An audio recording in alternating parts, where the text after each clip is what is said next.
Buenas tardes a todos, bienvenidos al Instituto de Investigaciones de Historia del Derecho, bienvenidos a la presentación de esta obra colectiva que se llama Law, a ver, que el título, me perdí, Law and Christianity in Latin America, the Work of Great Jurists, una obra colectiva que, ahí está, hermosa obra colectiva que la editaron el doctor Rafael Domingo Oslé y el doctor Matthew Merow.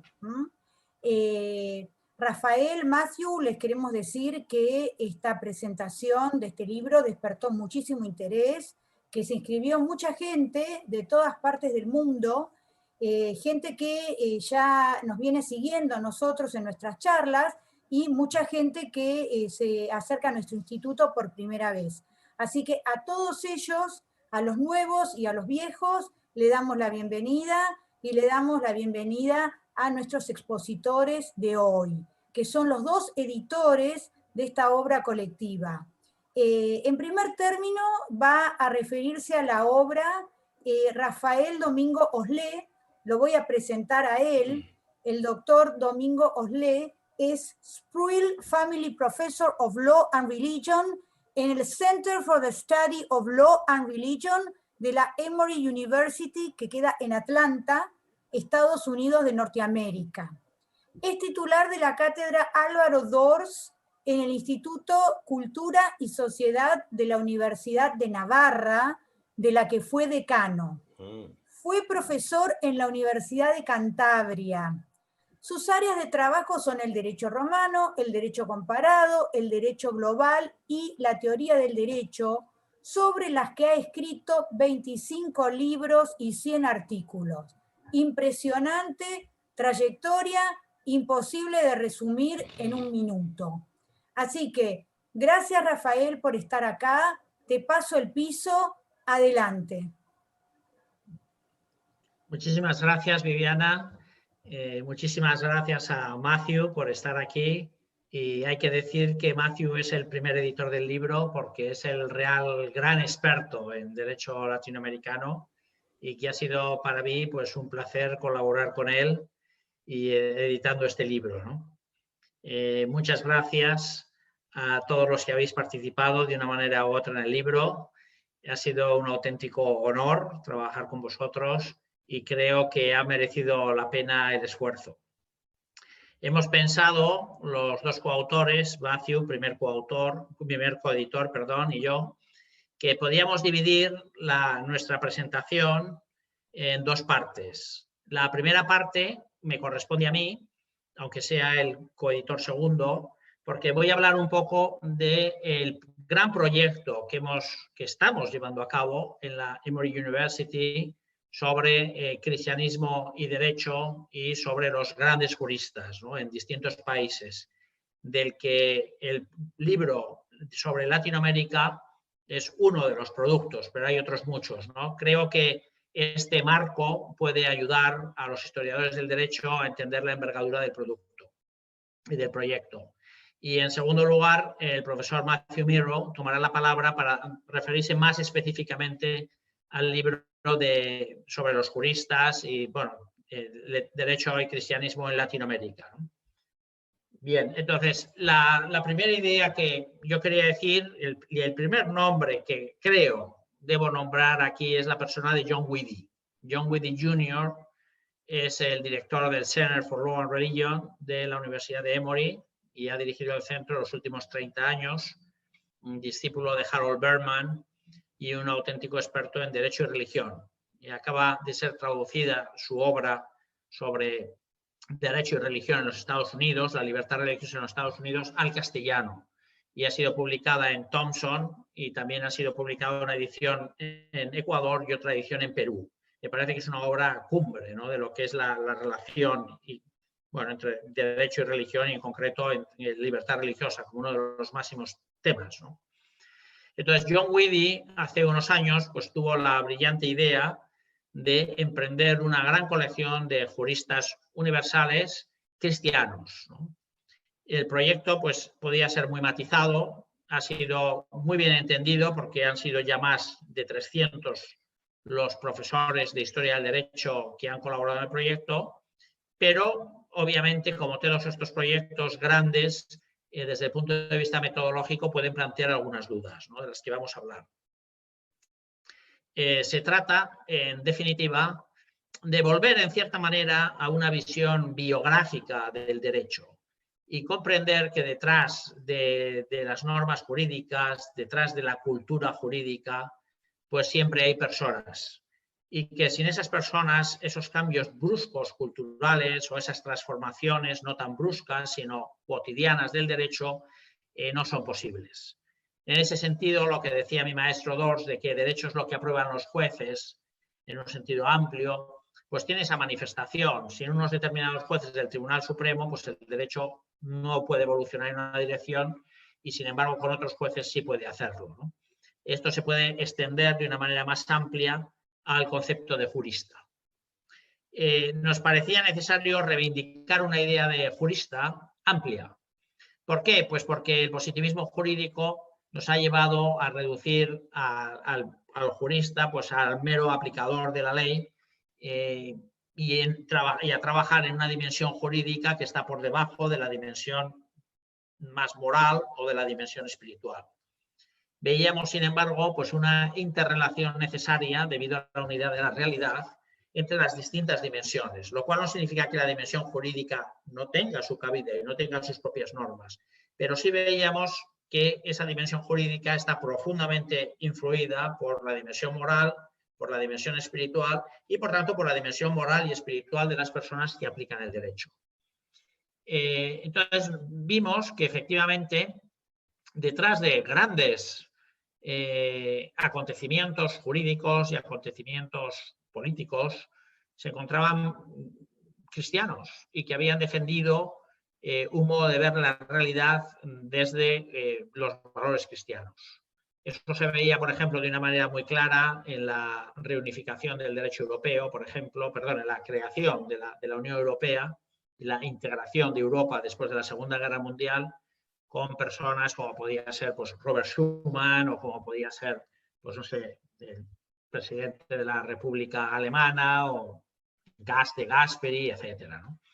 Y lo mismo se podría decir de alguna manera similar pues, en todos los derechos. Imposible entender el derecho español sin Francisco de Vitoria, imposible entender pues, el derecho francés sin todo ese proceso de codificación en el que también intervinieron algunos cristianos, imposible entender el derecho alemán sin las grandes aportaciones cristianas, etcétera, ¿no? Bien, eso nos llevó pues, a pensar, en un primer momento era John Widdie, el experto, yo todavía no colaboraba con él, a pensar en la posibilidad de crear una serie en Cambridge University Press sobre juristas cristianos y ver la interacción de esos juristas en los distintos regímenes jurídicos. Se publicó un primer libro, que fue el libro de los juristas ingleses, que lo hizo pues, Rick Helfholtz, que es el profesor, como saben ustedes, de la Universidad de Chicago, con 12 juristas. Luego se empezó a trabajar con los juristas americanos, también se publicó el volumen, norteamericanos de Estados Unidos. Luego, y en ese estado de las cosas es cuando John Widdie pues, acudió a mí. Yo no conocía inicialmente el programa, lo conocía, lo vivía en el centro, pero no estaba realmente involucrado. John Widdie pidió mi consejo para integrar todo este proyecto en el mundo, por decirlo de alguna manera, latino, en un sentido amplio, ¿no? Fue cuando entonces reestructuramos el proceso, definimos más claramente lo que era un jurista cristiano, le dimos un contenido nuevo y nos dimos cuenta que la expresión jurista, empezamos a utilizar la expresión jurista en un sentido mucho más amplio del que se emplea en nuestros días, pero me parece muy acertado, porque como el derecho es afectado por muchas dimensiones, era importante ver las conexiones que se producían entre la filosofía y el derecho, la política y el derecho, la religión y el derecho, etcétera, ¿no? Desde esta perspectiva más amplia, espiritual, ¿no? Y cristiana. Y ahí es donde comenzamos a trabajar con los juristas españoles primero, y ahí tuve la fortuna de editar el libro con Javier Martínez Torrón sobre los grandes juristas españoles y de publicar un primer libro en Cambridge University Press. Luego trabajé con Olivier Descamps en el proyecto de los juristas franceses, que ha sido pues, un proyecto, también se publicó en Cambridge University Press hace 2 años. Y bueno, fue toda una experiencia transformadora de lo que era la visión de los juristas franceses, ¿no? Y grandes debates internos a propósito de, bueno, pues al principio, por ejemplo, se rechazaba a Maritain como jurista, porque efectivamente pues no es un jurista, es un filósofo, pero no cabe duda de que Maritain es absolutamente central, la figura de Maritain para todo el tema de la Declaración de los Derechos Humanos, ¿no? O, por ejemplo, pues desde una perspectiva ecuménica, como están escritos todos los libros, pues algunos rechazaban la figura de Calvino como jurista, y sin embargo Calvino es importante jurista para el protestantismo, ¿no? Y desde una visión ecuménica, vamos, cristiana, amplia, donde incorporamos católicos, ortodoxos y protestantes, pues parecía que podía ser un jurista de gran interés y relevancia, ¿no? Como luego se vio, ¿no? Entonces, todo esto pues ha ido generando una idea más amplia de lo que es el derecho, de lo que son las interrelaciones, cómo al derecho se puede acceder desde la política, desde la filosofía, desde la religión estricta, en un sentido estricto, informada por valores cristianos.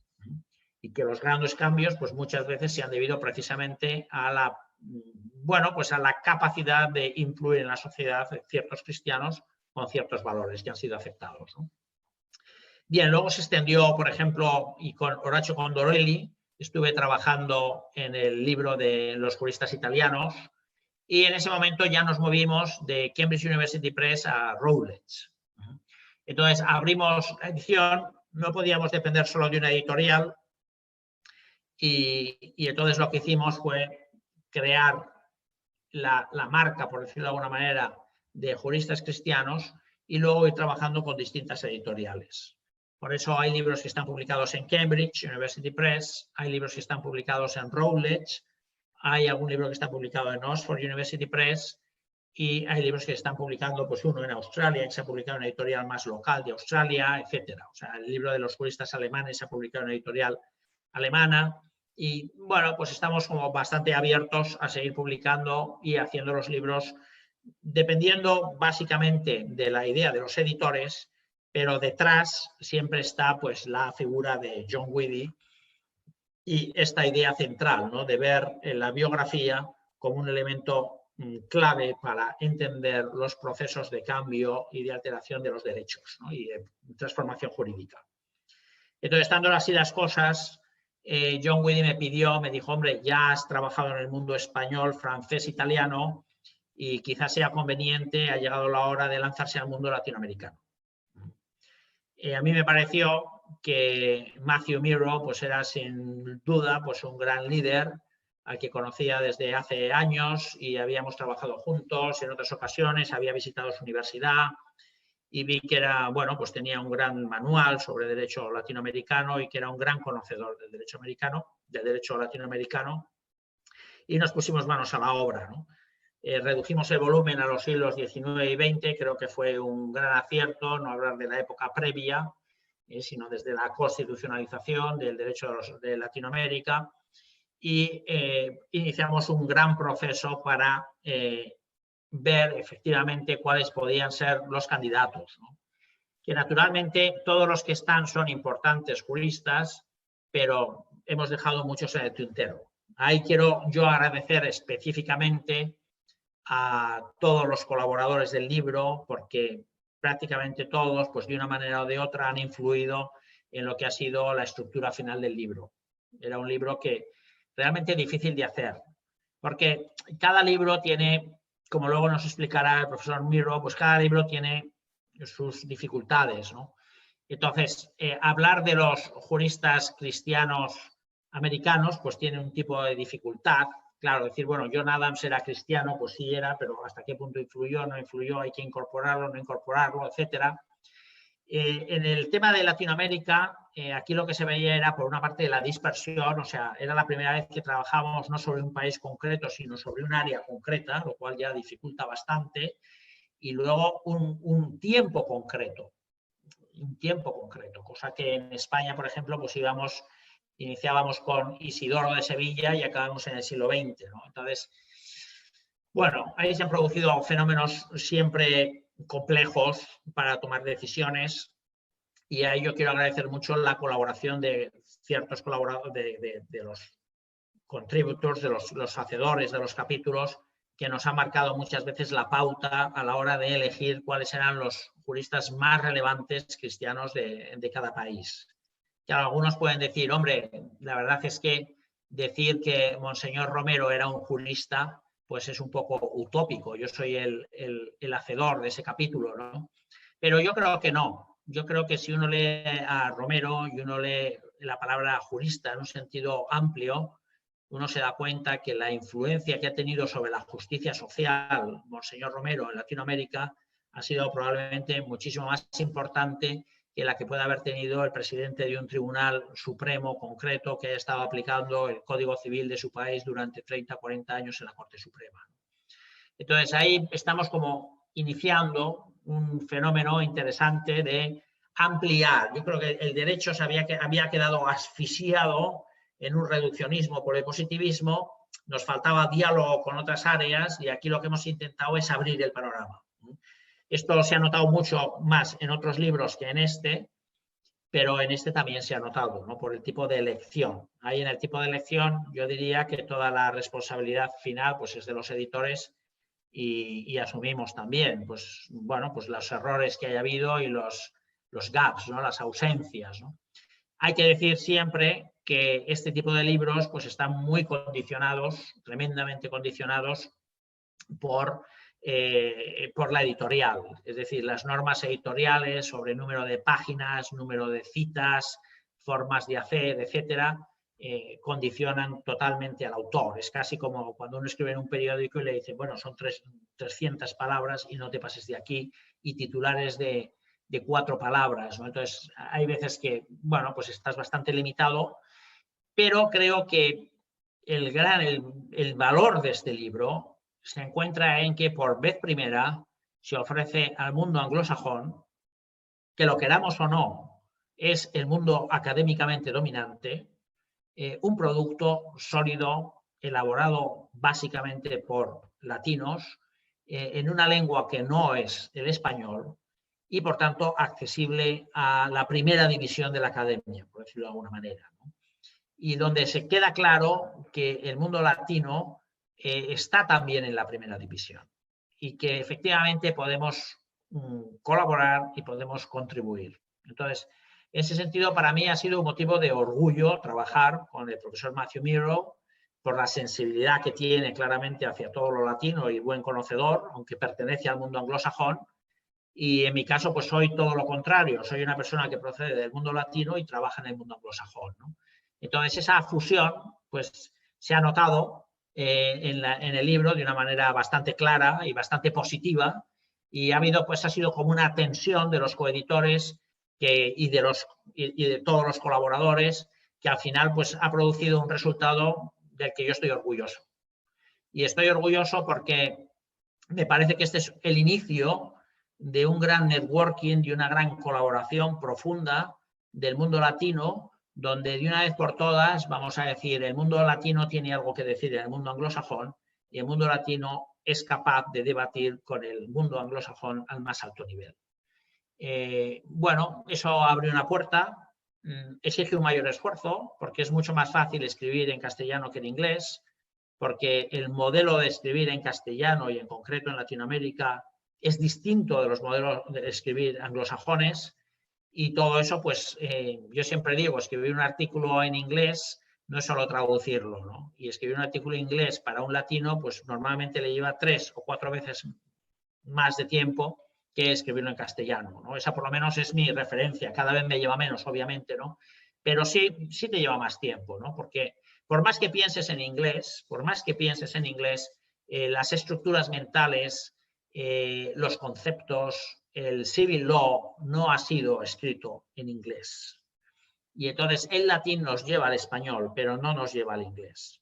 Y es similar a lo que sucede con el derecho canónico. He tenido que explicar derecho canónico en Estados Unidos y uno se da cuenta que el derecho canónico en latín es básicamente civil law, ¿no? Básicamente, claro, no es civil law, es canon law, pero las estructuras mentales son latinas y son muy fáciles de traducir al español, muy fáciles de traducir al francés, al italiano, incluso al alemán, y sin embargo cuando tocas el inglés eso salta, porque law no es derecho y right tampoco es derecho, y law no es ley y right tampoco es. Entonces llega un momento que la complejidad es suma. Pero me parece que el producto final, y yo ahí quiero agradecer de una manera muy especial al profesor Matthew Mirro su presencia y su trabajo, pues se ha conseguido un producto que yo diría es muy cualificado para el área anglosajona. Empezamos el libro, como la idea fue mía original, empecé yo como primer editor y Matthew Mirro como segundo, pero enseguida nos dimos cuenta, y yo particularmente, con total reconocimiento hacia la persona de Matthew Mirro, que era mucho mejor cambiarlas, que fuera Matthew Mirro desde el mundo anglosajón quien nos incorporara a todos los latinos en él. Es decir, que la puerta la tenía que abrir un anglosajón y no un latino. Y por otra parte, el esfuerzo de traducción, de revisión del manuscrito original inglés por parte de Matthew Mirro, pues yo creo que merece un puesto de honor, lógicamente, porque ha sido un gran trabajo, y yo sé las horas que ha pasado él y muchas veces su mujer también revisando el manuscrito una y otra vez para que el inglés fuera no solo legible, sino de alta corrección, ¿no? Por tanto, yo ya con esto acabo mi presentación y lo único que quiero es agradecer de nuevo a Matthew Mirro su presencia aquí, a Viviana Kruger la invitación, a todos los colaboradores, darles la bienvenida al Centro de Law and Religion de la Universidad de Emory. Estamos ahora detrás de un gran proyecto que podría ser una enciclopedia sobre Latinoamérica, ya hablaremos en algún otro momento, y creo que este es el principio de un gran proyecto intelectual en el que vamos a incorporar el mundo jurídico latino en la primera división anglosajona. Bueno, muchas gracias, doctor Domingo Oslé. Ya vamos a seguir conversando. Ahora voy a presentar entonces a nuestro segundo expositor, el doctor Matthew Mirro, que es profesor titular y miembro fundador de la Facultad de Leyes de la Florida International University de Miami.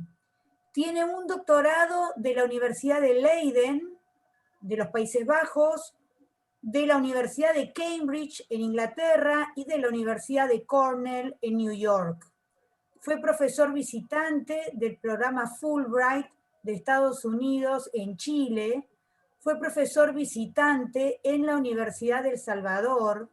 Es miembro del Florida Bar y es miembro correspondiente de nuestro Instituto de Investigaciones de Historia del Derecho.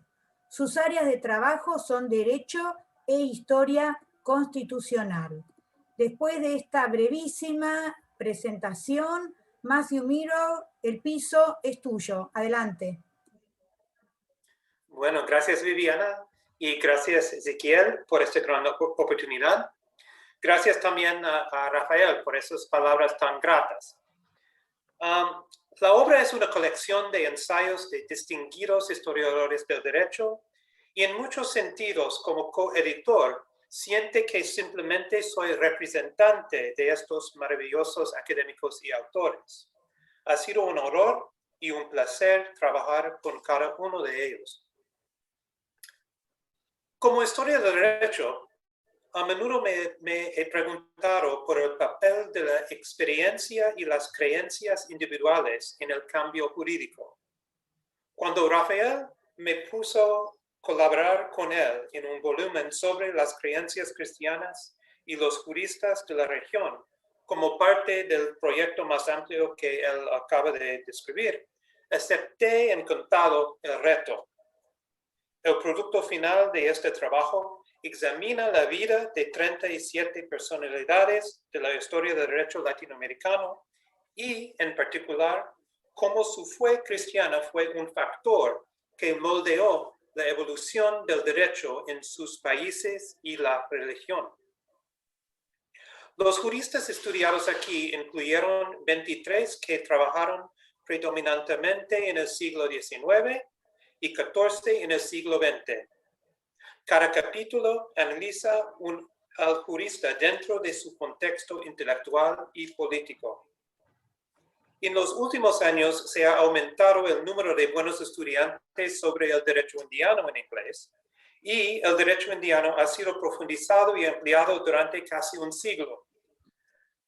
Un volumen sobre los juristas de los siglos XIX y XX supone pues una nueva contribución al mundo de habla inglesa al dar a conocer estos influyentes juristas. Las personas seleccionadas para el estudio durante el periodo nacional de los países de América Latina muestran áreas de experiencia muy variadas, desde el derecho privado y la codificación, pasando por el derecho público nacional y el derecho constitucional, hasta los desarrollos internacionales.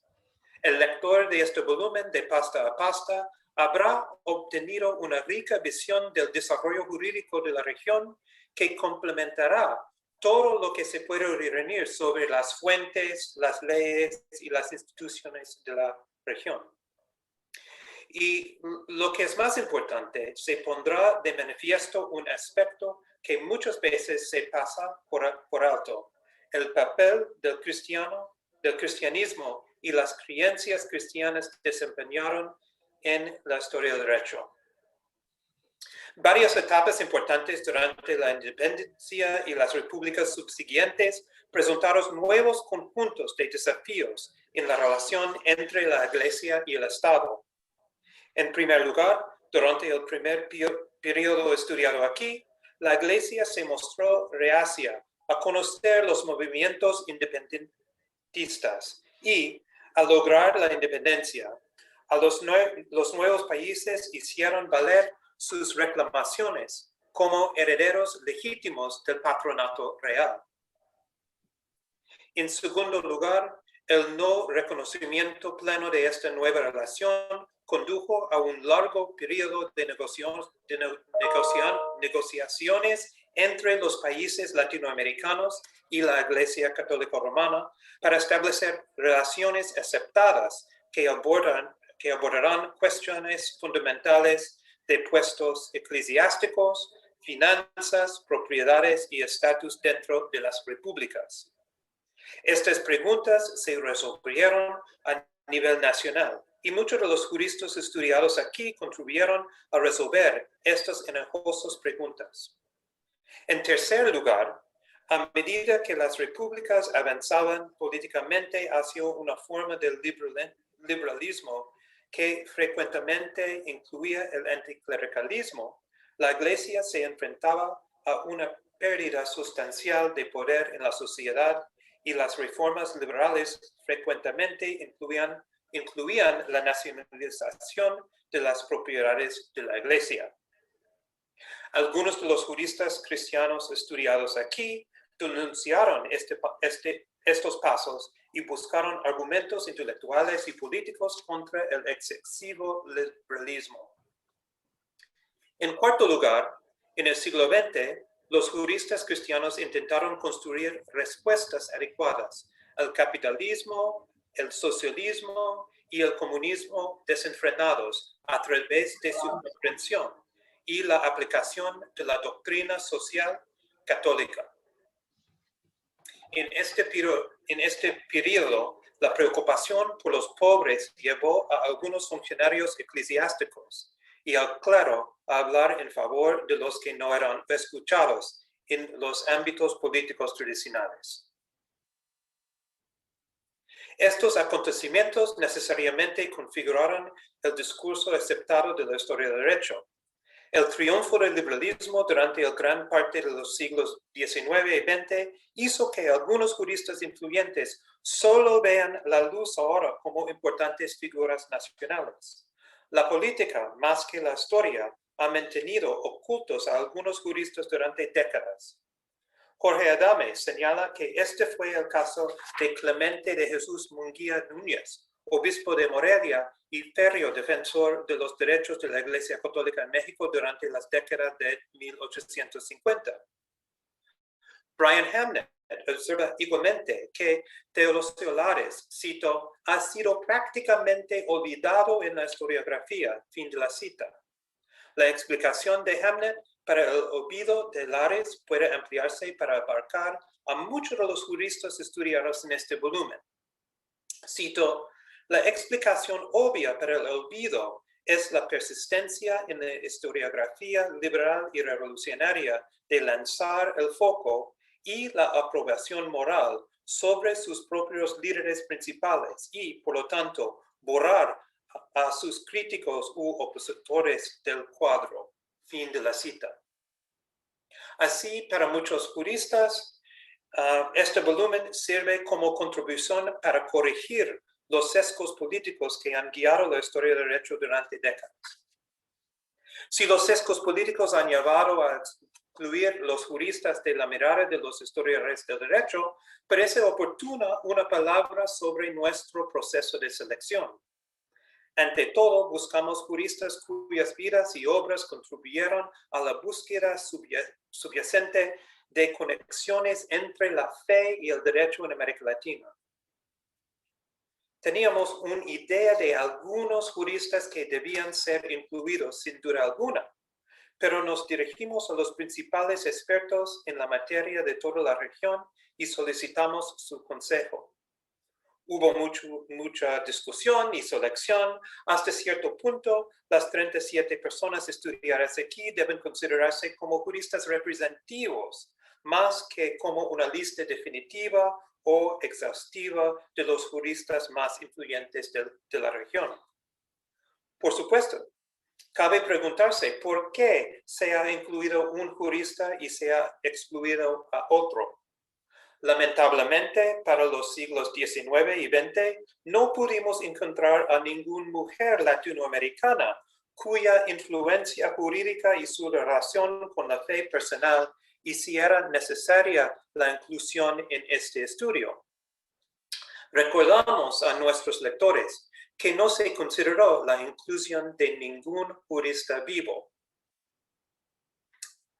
Una vez seleccionados los juristas, buscamos autores que escribieron sobre cada uno de ellos. A cada autor se le concedió un amplio margen de maniobra para que explorara su tema y a su antojo. Estos estudios revelan diferentes niveles de compromiso explícito con la fe. Por ejemplo, como ilustra maravillosamente Rogelio Pérez Perdomo, la vida y la actividad independentista de venezolano Juan Germán Rocío estuvieron guiadas por sus creencias religiosas y su profunda fe católica. Los contundentes escritos de Rocío a favor de la independencia no solo se basaron en argumentos religiosos y teológicos, sino que también tomaron prestados los géneros religiosos de la confesión y el catecismo. Matthew, disculpas, queda un minuto aproximadamente. Cortamos, Okay.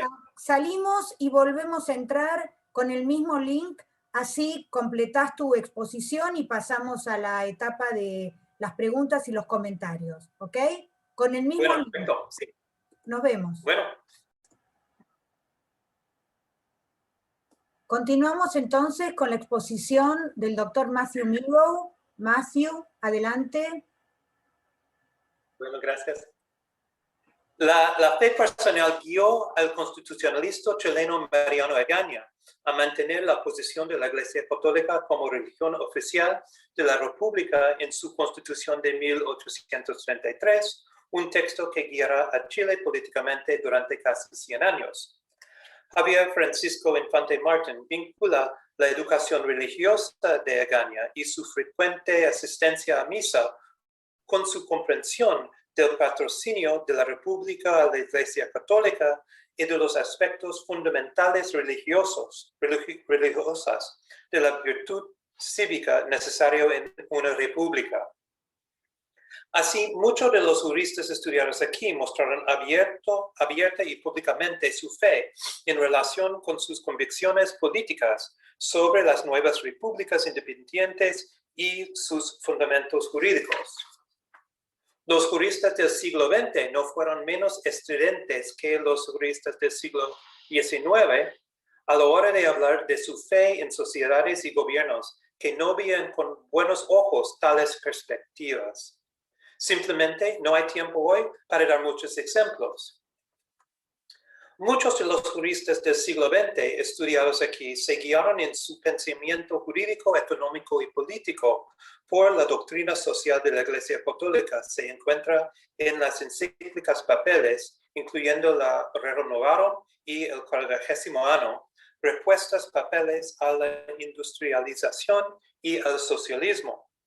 Por ejemplo, Cristian Vialonga escribe sobre el jurista chileno Pedro de Urquieta que su, cito, incesante reflexión sobre el derecho y los asuntos sociales constituye en gran medida una forma particular del compromiso con el catolicismo después de 40º Anno. Fin de la cita. En un análisis singularmente personal de la vida y la obra del decano de Derecho Constitucional argentino del siglo XX, Germán José Vidal Campos, Santiago Laguerre señala que se mantuvo, cito, profundamente fiel a su conciencia informada por Cristo, fin de la cita, incluso a través de la controversia y la crítica pública. Del mismo modo, Robert Cottrell señala que a finales del siglo XX, cito, la razón para luchar contra la discriminación social, política, económica, racial y cultural, fin de la cita, del jurista brasileño Meneses Dreito, estaba informado por su comprensión de la doctrina social de la Iglesia.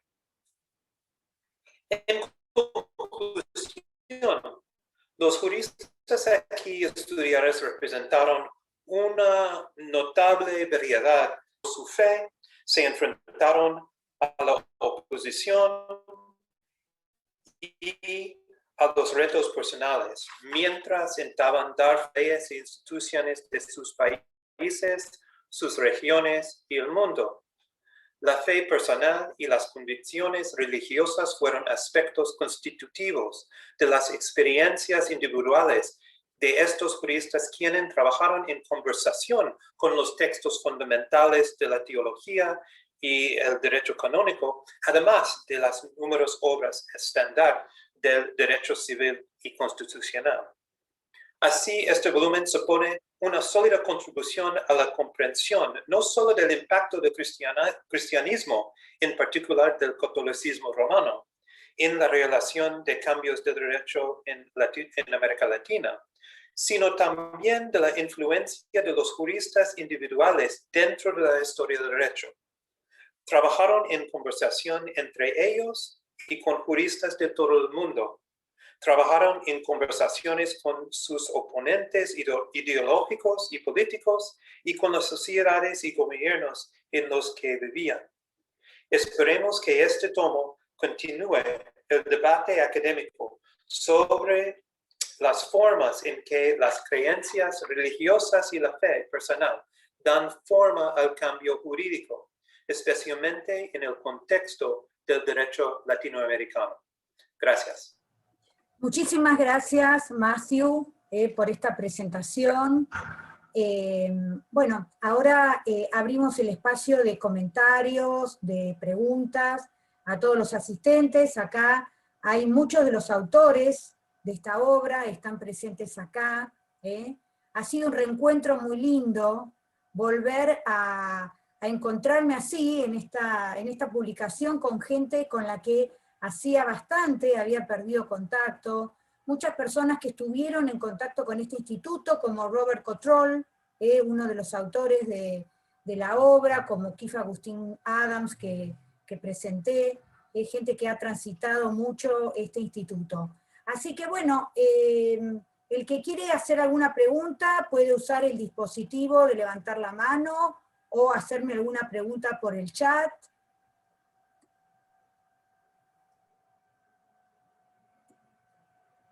Entonces, si todavía no hay ningún comentario, simplemente decirle a, bueno, ahí ya está el doctor Abasolo, pero bueno, un comentario corto que probablemente sea lo que va a decir el doctor Abasolo, y es aceptar la convocatoria del doctor Domingo Oslé acerca de que podamos explorar caminos conjuntos con los miembros y toda la gente que se acerca a nuestro Instituto de Investigaciones. Acá hay una masa crítica de muchos investigadores que probablemente estén interesados en participar de otras producciones relacionadas con este proyecto tan interesante sobre el que el doctor Domingo Oslé nos acaba de informar. Así que decirle simplemente que cuente con todos nosotros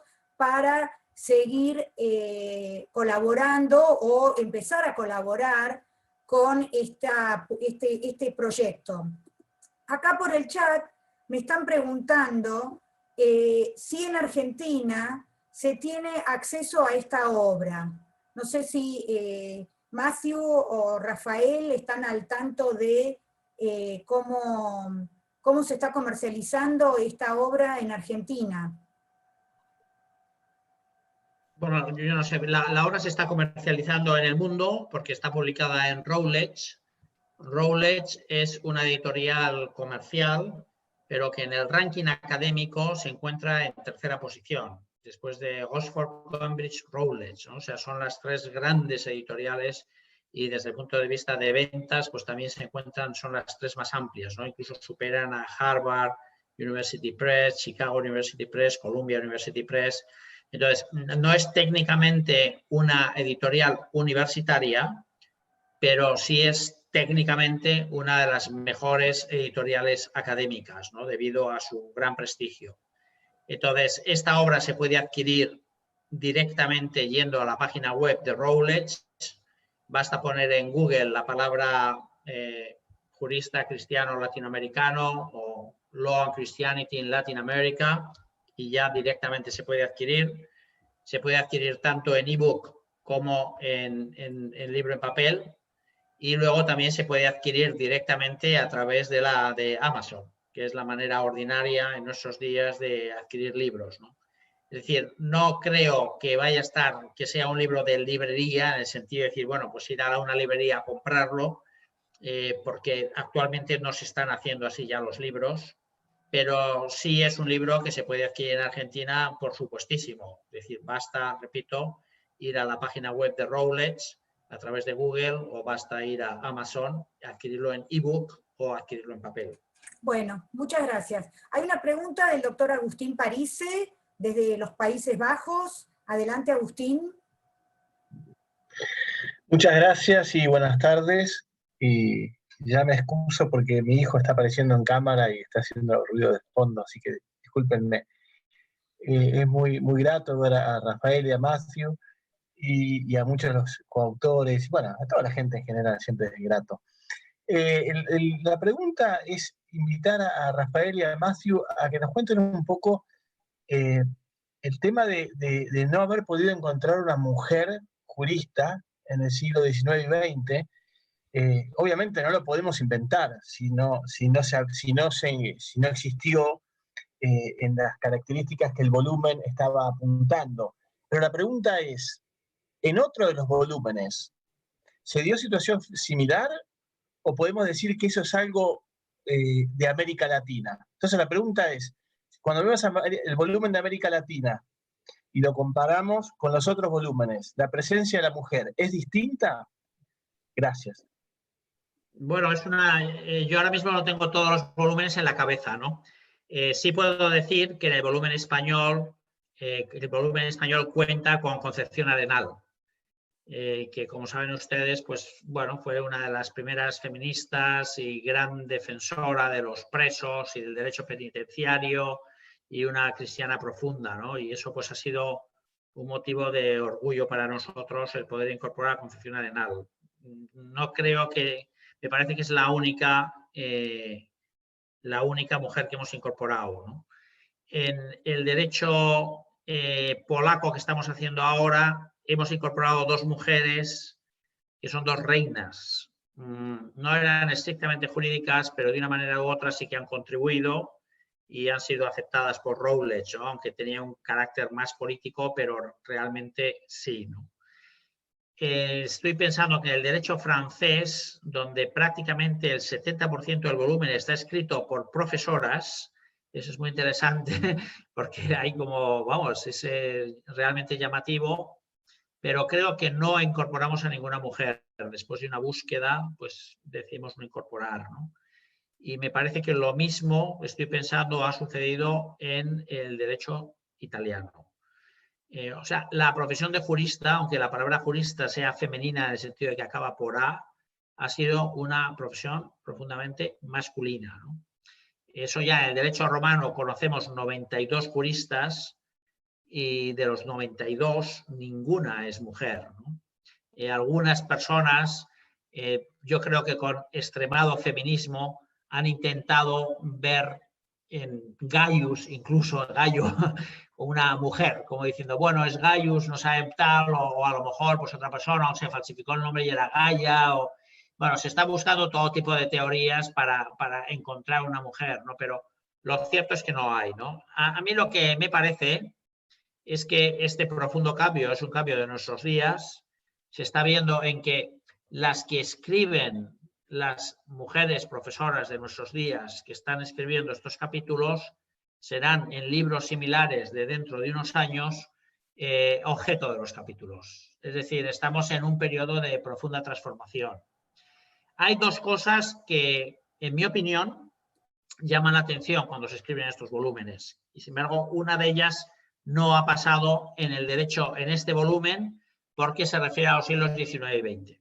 Entonces, de las 2 cosas, una es la falta de mujeres como objeto de estudio, claramente, y la otra es que los juristas que se eligen anteriores al siglo XIX son juristas sonados de repercusión universal. Y eso es porque la lengua era el latín, básicamente. Y, sin embargo, a partir del siglo XIX, con ese fortísimo proceso de nacionalización, los juristas que se eligen en cada país son mucho menos conocidos en los otros países.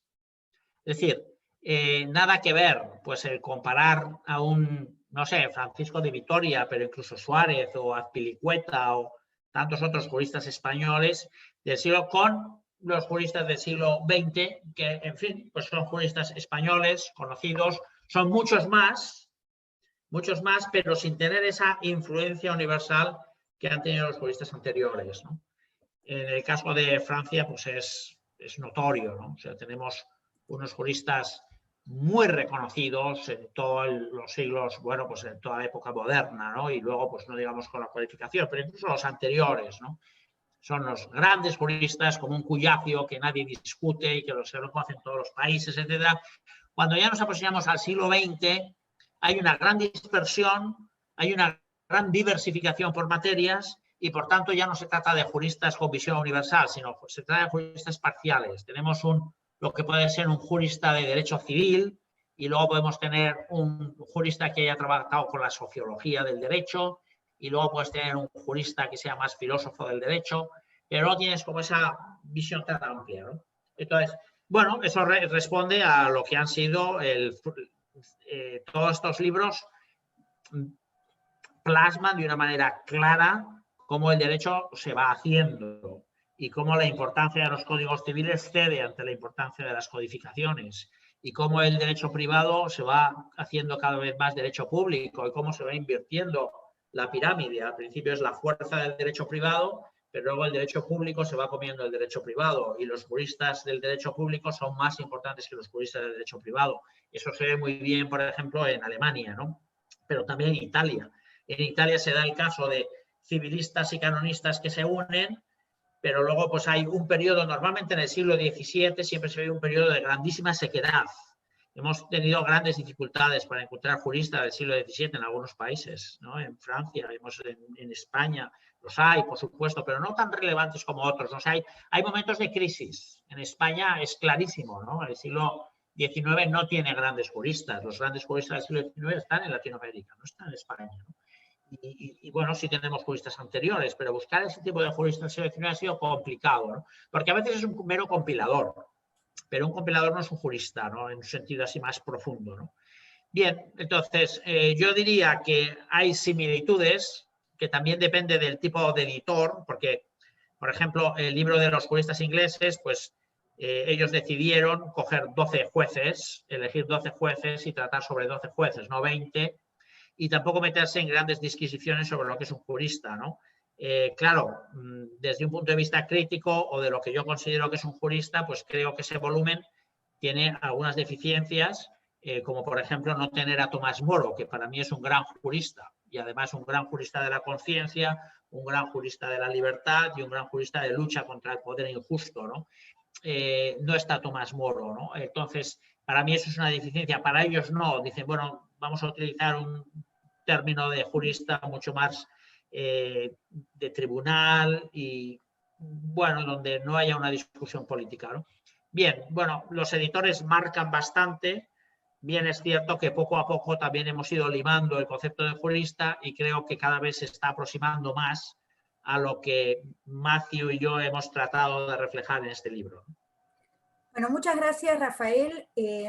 Quiero retomar, antes de darle la palabra al doctor Abasolo, que seguramente va a cerrar esta charla, esta presentación, retomando algo que vos acabás de decir, te quería preguntar acerca de la participación femenina de investigadoras en esta obra. Como autoras. Sí, bueno, yo no recuerdo ahora mismo el número concreto. Bueno, yo creo que en esta obra, como en general en todas las obras, pues se hace un esfuerzo, a mí me parece que es de sentido común, por incorporar el mayor número posible de mujeres. Creo que es un esfuerzo de justicia. Tampoco a mí me gusta expresar cuotas, porque creo que, bueno, me parece que la mujer tiene valía suficiente como para superar con creces a cualquier investigador varón. Entonces no tenemos por qué crear privilegios, por decirlo de alguna manera, ¿no? Se valen por sí mismas. Bien es cierto, yo creo que en la cultura latina, por el momento, el número de profesores es muy superior al de profesoras, sobre todo en una generación de personas mayores de 60 años, de 50 para arriba. Eso no se produce tanto en personas de 30 años. Los que somos profesores, bueno, yo creo que lo hemos vivido, los que llevamos unos años de docencia, pues cómo se ha producido el gran cambio en las facultades de Derecho, ¿no? De ser un 80-20 a pasar a ser un 60% de mujeres, 40% de varones, es lo que hay ahora mismo en Emory y lo que hay ahora mismo en España, ¿no? Entonces, es un proceso imparable, es un proceso de un profundísimo beneficio para la ciencia, porque los ojos femeninos y los ojos masculinos, lo queramos o no, son distintos.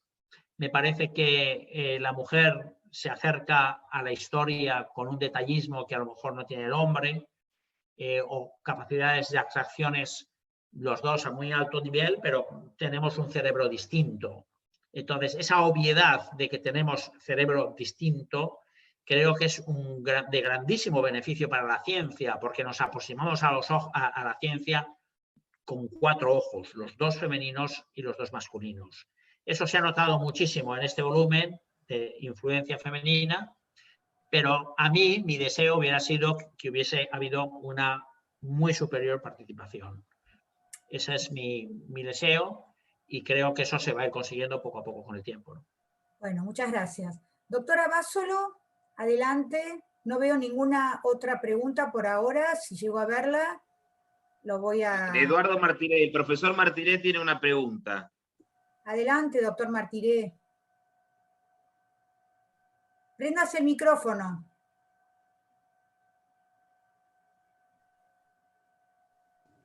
Ahora sí, ¿no? Sí, quería preguntarle al profesor Oslé, primero felicitarlos por esta obra realmente monumental en que están empeñados, ¿no? Quería preguntarles por qué razón habéis limitado al siglo XIX y XX la referencia a los juristas americanos, diríamos así, o latinoamericanos, como les gusta decir a ustedes. Bueno, eso ha sido un criterio editorial, como todo criterio editorial, pues, y bueno, y como todo corte, pues es un corte relativo. Creo que tenía su cierto sentido, ¿no? Por todo el tema del constitucionalismo, por todo el tema de la independencia latinoamericana, estaba más o menos justificado. Es difícil decir desde aquí hasta allá. Y bueno, cuando se hace una presentación histórica, pues al final se ponen siempre un comienzo y un final bastante artificiales, ¿no? Eso es así y es uno de los límites. Creo que reflejaba mejor lo que queríamos decir, pues debido a las limitaciones que teníamos desde el punto de vista editorial, pues hacerlo de esta manera que empezar con Cristóbal Colón, ¿no? Entonces, ese periodo se puede trabajar en una época posterior, o sea, no descartamos comenzar desde antes y sacar otro volumen, eso se puede pensar. Claro, porque ha habido juristas americanos en el siglo anterior, en el siglo XVIII. No, por supuesto que los ha habido, por supuesto que hemos estudiado bastante y al final, pues una persona tiene que cortar. Entonces, tanto Matthew como yo, pues pensamos que empezar así estaba bien. ¿Es una decisión equivocada? Yo creo que no es una decisión equivocada, pero toda decisión histórica de corte es una decisión reduccionista. Entonces, yo asumo el riesgo del reduccionismo, pero creo que hemos acertado, ¿no? También podemos añadir que el volumen sobre los juristas españoles incluye algunos autores del derecho indiano dentro de este tomo. Muy bien, pero yo digo que muy bien, me parece una decisión, como dice el profesor Osley, alguna vez hay que hacer el corte, pero bueno, está bien que se reconozca porque que ha habido buenos juristas americanos en épocas anteriores. Yo por supuesto. También respeto el corte, como usted dice, sobre todo desde un punto de vista editorial, ¿no? Alguna vez hay que cortar, pero bueno, me alegro de que estén reconocidos los juristas americanos que son anteriores a estos siglos, ¿no? Porque creo que muy bueno. Eso ha quedado bien claro explicado en la introducción, si me no recuerdo. Muy bien, muchas gracias. Bueno, muchas gracias, doctor Martiré. Antes de darle el uso de la palabra, que veo que hay más preguntas, un dato que acabo de ver porque recién hojeé el libro para complementar. Yo hice esa pregunta, pero yo no lo había advertido antes. Somos 3 las mujeres que escribimos en este libro. Susana Ramela, que es miembro de este instituto, Keith Agustín Adams y yo. Yo creo que es una casualidad, realmente es una casualidad. Bueno, hay una pregunta de Alfredo Flores, hay una pregunta de el doctor Tresenza también. Así que, Alfredo, adelante, ¿cómo te va? Hola. Buenas tardes. ¿Me escuchan bien? Sí, bueno, sí, primeramente muchísimas gracias por la oportunidad de participar de ese encuentro con Matthew y Rafael. Quería decir que fue para mí un gran honor trabajar con ellos, escribiendo sobre Freitas. Y no sería una pregunta, sería tal vez un comentario en el sentido del valor positivo que me pareció de hacer ese trabajo, ¿no? Aunque tengamos eso en cuenta que fue necesario hacer un corte, la sistemática que se adoptó de presentar bien al autor, de mostrar, como Matthew puso ahora hace poco, las performances que se desarrollan en distintos momentos del 19 y del 20, a mí me parece que sirven hasta para que el libro, no solo como una fuente secundaria de ver a los autores, hasta adentrar a la fuente primaria, porque se hace un rol de los textos que están de cada autor, se habla del desarrollo de los libros, es decir, a mí me pareció que la estrategia, como fue pensada, cumple con el objetivo que me parece que es muy importante hoy, que es presentar la posibilidad de hacer una ciencia del derecho en diálogo con la filosofía, con la buena y clásica filosofía, y además presentar al gran público internacional esos elementos que están ahí y que de alguna manera traen repercusiones variadas, porque a uno como Freitas, Teixeira de Freitas, ¿no? Que es un tipo que es conocido en Brasil, pero es mucho más en Argentina. Es decir, me pareció bien escoger a aquellos que estuvieron en diálogo, ¿no? Entre los propios países, ¿no? Entonces, en ese sentido que quería de público agradecer a Rafael y a Matthew, porque yo también me dedico a las traducciones. Ezequiel lo sabe, el doctor Matiré, yo hice la traducción de ellos, yo hice traducciones del doctor Levalli, ¿no? Y los demás aquí, colegas que están aquí, tal vez conozcan las traducciones del portugués. Es importante llevar el aporte para una otra lengua, una otra cultura, y mostrar las posibilidades de diálogo. En ese sentido agradezco. Muy bien, muchas gracias. Acá hay una pregunta de Alejandro Tresenza que pregunta si el doctor Osle puede recordar la obra del autor norteamericano. No sé si, Alejandro, ¿querés ampliar la pregunta?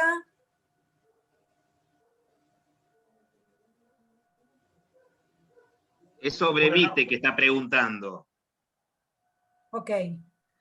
Ok, entonces esa es la pregunta, Rafael y Matthew.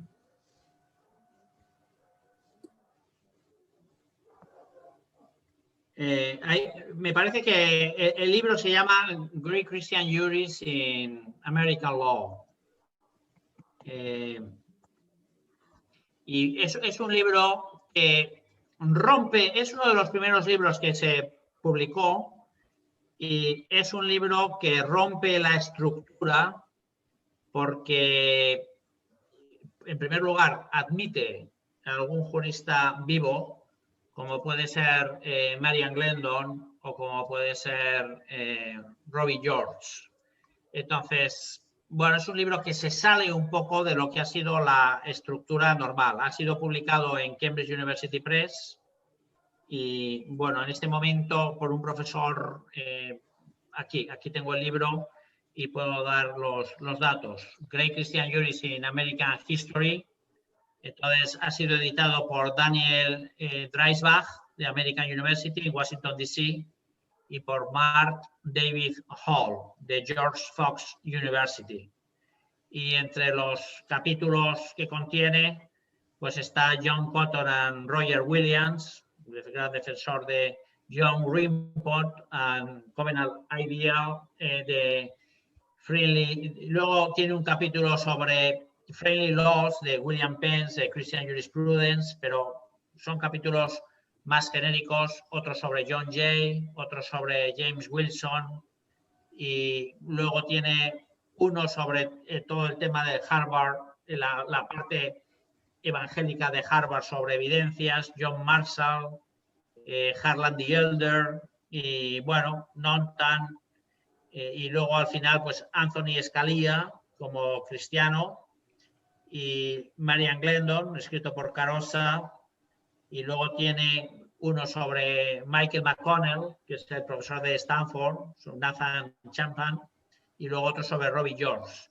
Es decir, es un capítulo, es un libro que yo diría que dentro de la serie pues está bien hecho, por supuesto, y produce mi máximo respeto, pero es de los primeros y se salta un poco lo que ha venido a ser las características luego que han fijado los volúmenes, ¿no? O sea, nosotros no hemos incorporado juristas vivos, ¿no? Sin embargo, este volumen los incorpora. Nosotros no hemos incorporado nombres concretos. Aquí hay algún capítulo que lo que hace es hablar de, bueno, grupos de personas trabajando sobre la misma, pues, la jurisprudencia familiar que se llama, o friendly law, etcétera, ¿no? Entonces, bueno, es un capítulo, es un volumen un poquito especial, yo diría, ¿no? Dentro de lo que es lo que son las características de los demás volúmenes. Se puede adquirir en Cambridge University Press. Es un volumen mucho más fino, mucho más breve, de 250 páginas aproximadamente, y es de los volúmenes previos a mi incorporación al proyecto. Bueno, muchas gracias, Rafael. Nos quedan 7 minutos para que el doctor Ezequiel haga su pregunta y cierre esta presentación y que los expositores se puedan despedir. Así que yo por mi parte les agradezco muchísimo a ambos por la magnífica presentación, Les agradezco mucho en lo personal por haberme convocado, fue un placer, me gustó muchísimo participar de esta obra, así que me despido, nos seguimos viendo, sigamos compartiendo proyectos, y le doy la palabra al doctor Abasolo para que cierre ya esta presentación. Bueno, muy bien, yo aprovecho estos minutos antes de que me corra Viviana, que es absolutamente rigurosa, no perdona y hace muy bien, por eso esto sale como sale. Así que, bueno, los saludo y les agradezco a los editores de esta exposición, este conversatorio tan rico, tan estimulante, y quería hacer algún comentario, aprovechar esta oportunidad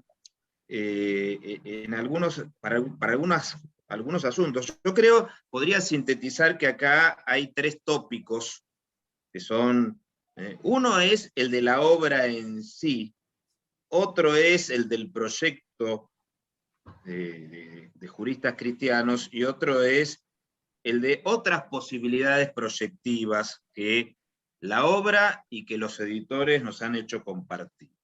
Y en este sentido, creo que es muy importante señalar esto de el aporte de la obra con respecto a un objeto de estudio. O sea, ha creado un campo que estaba ahí, que es la obra la que ha permitido identificar un recorte de realidad que amerita tener una calificación, una aproximación. Me parece que esto es muy importante, es muy importante.